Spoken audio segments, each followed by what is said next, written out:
ഓണാഘോഷത്തോടനുബന്ധിച്ച് നാട്ടിക ടാഗോർ കലാവേദി 200 കുടുംബങ്ങൾക്ക് ഭക്ഷ്യധാന്യ വിതരണവും ഓണസമ്മാന കൂപ്പൺ നറുക്കെടുപ്പും നടത്തി. ഓണം അരികിറ്റിന്റെ വിതരണ ഉദ്ഘാടനം പ്രമുഖ പ്രവാസി വ്യവസായി ബാദുഷ സുൽത്താൻ നിർവഹിച്ചു.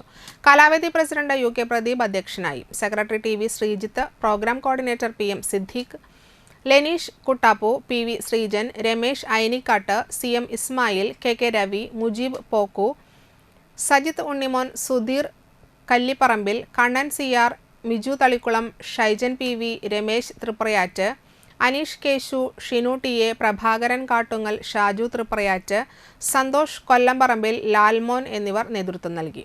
ടാഗോർ കലാവേദി നടത്തിയ ഓണസമ്മാന കൂപ്പൺ വിജയികൾക്ക് washing machine, smart phone, cycle, ceiling fan തുടങ്ങിയ സമ്മാനങ്ങൾ നൽകി.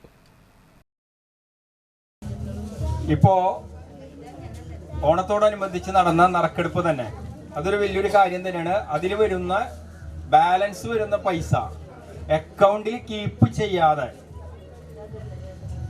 വിദ്യാഭ്യാസത്തിന് വേണ്ടിയിട്ട് ചെലവഴിക്കുന്നു എന്ന് പറഞ്ഞപ്പോൾ തന്നെ വലിയൊരു നല്ല കാര്യമായിട്ട് തോന്നി. 4 പിള്ളേർക്ക് കൊടുക്കുന്നുണ്ട്. അത് 0 ബാലൻസിലേക്കാണ് പ്രസിഡന്റ് പറഞ്ഞത്. അങ്ങനെയൊക്കെ ചെയ്യുന്ന നല്ല നല്ല പ്രവർത്തനങ്ങൾ ഇനിയും ഒരുപാട് ടാഗോർ കലാവേദി ചെയ്യണം. ചെറുപ്പക്കാരുടെ ഈ കൂട്ടായ്മ നല്ല രീതിയിൽ മുന്നോട്ട് പോകുന്നുണ്ട്. ജാതി മത ഭേദമന്യേ, രാഷ്ട്രീയ ഭേദമന്യേ നല്ല രീതിയിൽ മുന്നോട്ട് പോകുന്ന ടാഗോർ കലാവേദിക്ക് എല്ലാവിധ അഭിനന്ദനങ്ങളും അർപ്പിക്കുന്നു.